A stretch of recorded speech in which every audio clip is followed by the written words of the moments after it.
dhufaatii eeggannu mee kottaa jalina hojjennu dhaabbannee dhufaatii eeggannu mee kottaa jalina hojjennu.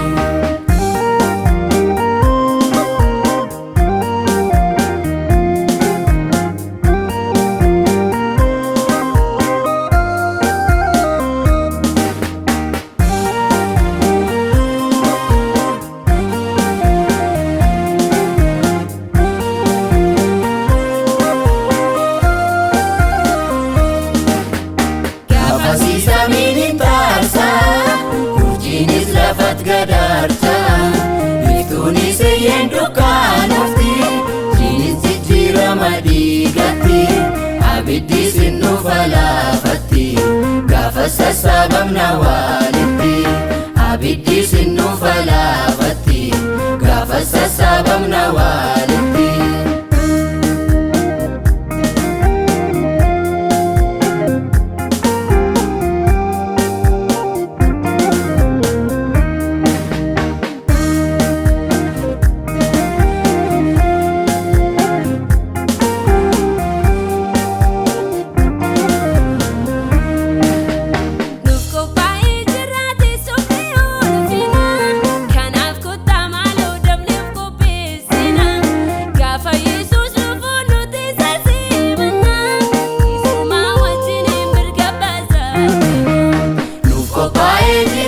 Sumni ulfina kanaaf kottaa maaloo damneef qopheessina gaafa Yesuus dhufu nuti isa simanna Yesuumaa wajjin mirga baasatina dammaqaa maaloo irraa fina dhufaatii isaaf qopheessina namni hunduu guyyaan gaafatamu ni dhufa yeroo isaan beekamu dhaabbannee dhufaatii isaa eeggannu kottaa jalina hojjennu dhaabbannee dhufaatii eeggannu mee kottaa jalina hojjennu dammaqaa maaloo irraa fina dhufaatii isaaf qopheessina namni hunduu guyyaan gaafatamu ni dhufa yeroo isaan beekamu dhaabbannee dhufaatii eeggannu mee kottaa jalina hojjennu dhaabbannee dhufaatii eeggannu mee kottaa jalina hojjennu.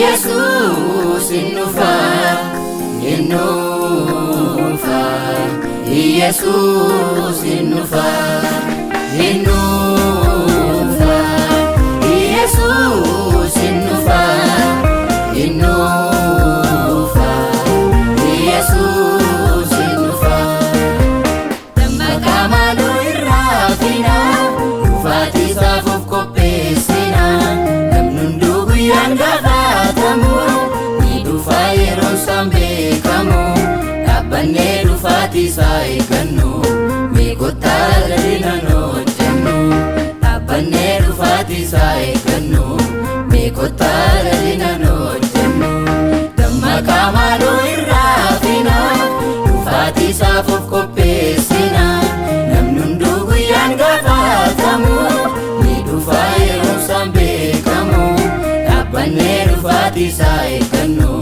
mee kottaa jalina hojjennu dhaabbannee dhufaatii eeggannu mee kottaa jalina hojjennu.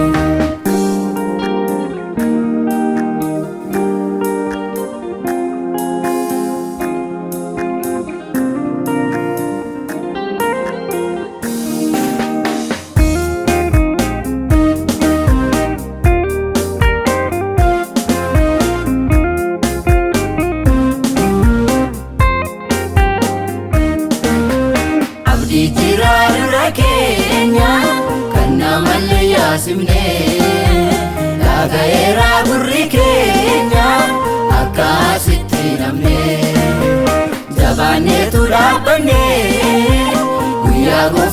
eeggannaa kan tolootaaf qophaa'ee jira gonficha harkaan qabannaa. Egaa kottaa dhufaatii isaa eeggannaa egaa kottaa ulfina isaa gajjennaa. Egaa kottaa jireenya argachuudhaaf nuti egaa kottaa ni jiraanna boomisaatti. Egaa kottaa dhufaatii isaa eeggannaa egaa kottaa ulfina isaa gajjennaa. Egaa kottaa jireenya argachuudhaaf nuti egaa kottaa ni jiraanna boomisaatti.